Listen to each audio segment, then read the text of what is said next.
Guys, apa yang terpikirkan oleh kalian ketika mendengarkan kata hukum? Gue yakin beberapa dari kalian pasti kepikiran hal semacam tadi ketika mendengar kata hukum. Well, bukan berarti hukum itu jelek ya, cuma blundernya penegakan hukum di Wakanda membuat image hukum itu sendiri menjadi buruk di mata kita. Namun jika kalian keluar dari lingkup laws di Wakanda, mungkin beda cerita lagi. By the way guys, video ini gue buat karena terinspirasi dari karakter unik di Jujutsu Kaisen yang mengambil konsep hukum yang mana nama penggunanya sendiri Higuruma Hiromi. What the hell this guys? So let's we talk about him.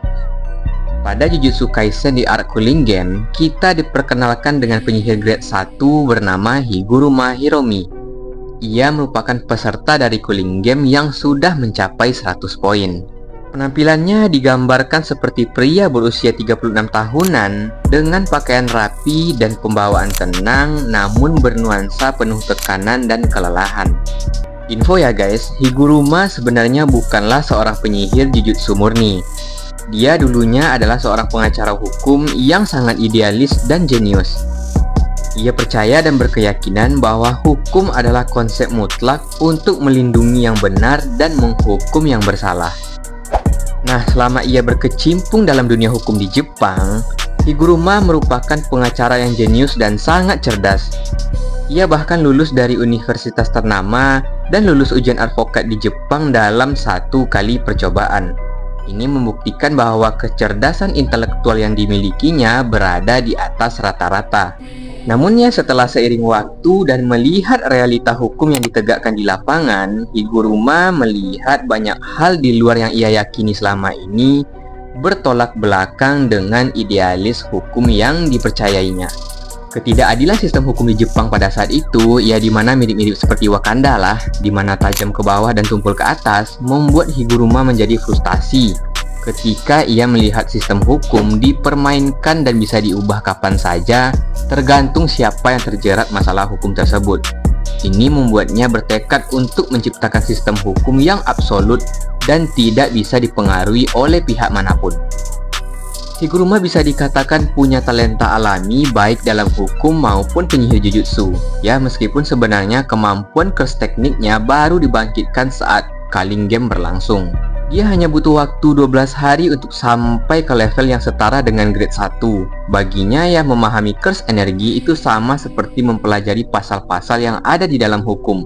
Rumit tapi logis untuk ada. Dalam rentang waktu yang cukup singkat itu, ia bisa memakai teknik penghalang sederhana, manipulasi curse energi, bahkan domain expansion tanpa latihan dasar dan bimbingan sama sekali. Hanya dengan memperhatikan dan meneliti curse energinya sendiri, ia bahkan mampu menggunakan curse teknik tingkat tinggi, yang mana Gojo Satoru saja butuh waktu bertahun-tahun untuk sampai ke level itu.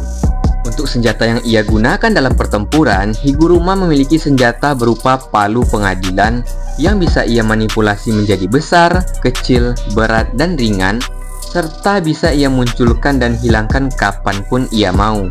Membuat senjata ini tak mungkin dilucuti oleh musuh saat di dalam pertempuran.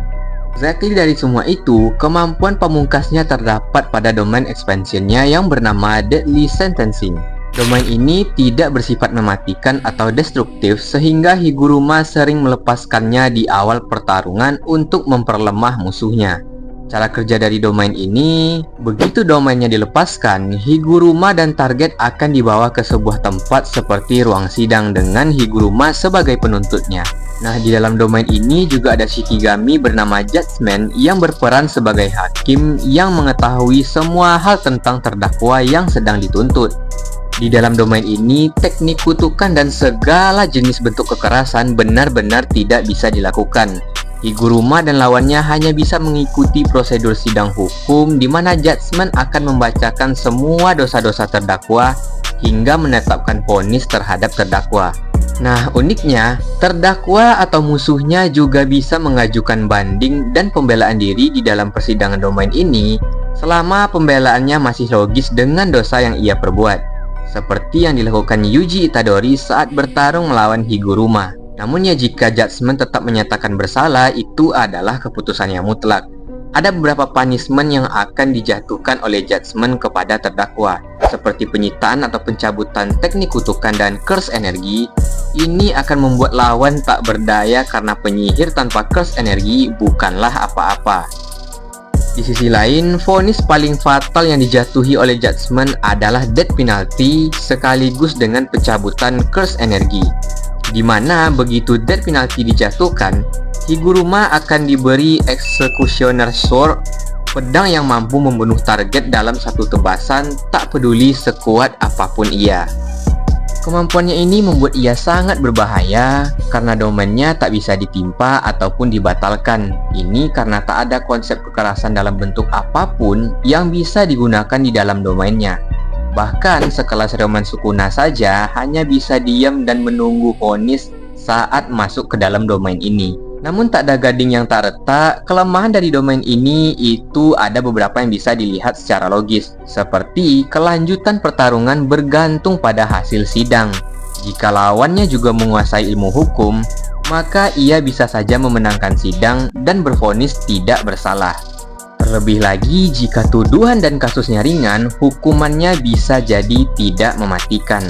Selain itu, saat pertarungan Higuruma melawan Sukuna, kita bisa melihat cacat lain pada domain ini.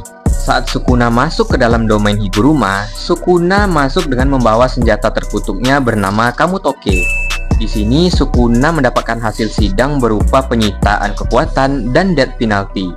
Namun, deadly sentencing hanya menyita senjata tersebut tanpa menyita kemampuan asli milik Sukuna.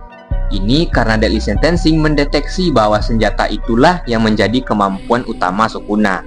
Guys, kemampuan Higuruma Hiromi memang sangat unik dan memiliki karakternya sendiri. Gua bisa bayangin gimana nasib rata-rata government di Wakanda jika kemampuan ini benar-benar eksis oleh hakim. At least saran dari gua, jika kalian kelas menengah ke bawah seperti gua, sebisa mungkin hindari segala bentuk permasalahan yang bersentuhan dengan hukum di Wakanda. Soal ini mah gak perlu gua jelasin lagi ya, kalian mungkin nangkep maksud gua. Yos, dengan gua Ryujah, mata ne minasan.